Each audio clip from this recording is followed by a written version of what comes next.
Hello, welcome to Do It Yourself channel.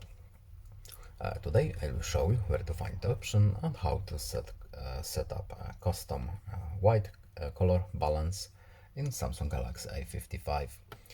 So how to change color balance of our screen. We need to go to settings first, then in display options we have our screen mode. And in screen mode, as you can see, we have two modes.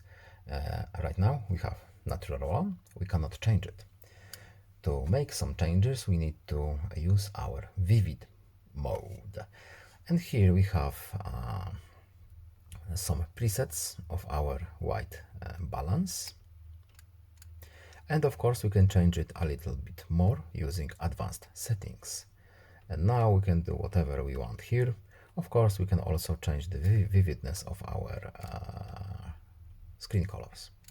And that's basically it. I hope this video was helpful to you. Please leave a like and subscribe. Have a good day and see you in the next video. Bye.